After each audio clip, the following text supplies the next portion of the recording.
بسم اللہ الرحمن الرحیم۔ السلام علیکم۔ حضرت یعقوب فقیر لغاری رحمۃ اللہ علیہ روایت کرتے ہیں کہ ہم ایک مرتبہ میر پور میں اپنے محبوب مرشد حضرت خواجہ محمد دین اویسی سیرانی رحمۃ اللہ علیہ کے ساتھ دعائیہ سیر کے سلسلے میں قافلے میں موجود تھے۔ قافلہ ایک نہر کے کنارے اپنی منزل کی جانب رواں دواں تھا۔ آپ رحمۃ اللہ علیہ گھوڑے پر سوار تھے اور مریدین کی ایک کثیر تعداد گھوڑے کے آگے اور پیچھے پیدل چل رہی تھی۔ میرے ساتھ میرے بھائی محمد ملوک لغاری بھی اس قافلہ میں شامل تھے، جس کی عمر چھوٹی تھی۔ ہم کافی دیر سے قافلے میں سفر کر رہے تھے اور ہمیں بھوک بھی محسوس ہونے لگی۔ میں نے دل میں خیال کیا کہ حضور نہ جانے کہاں قافلے کا پڑاؤ کریں گے، ملوک کو بھوک بھی لگی ہے۔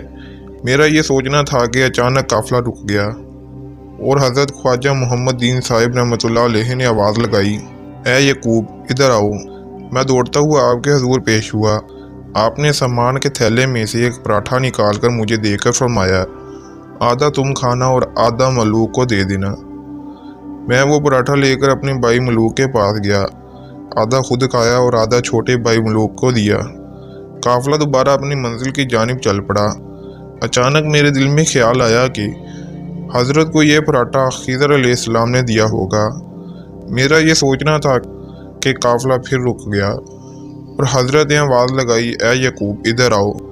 میں دوڑتا ہوا حضور کے پاس گیا۔ آپ نے فرمایا کہ یعقوب یہ پراٹھا مجھے خضر علیہ السلام نے نہیں دیا، ہم جس مرید کے پاس ٹھہرے ہوئے تھے اس نے لنگر میں دیا تھا۔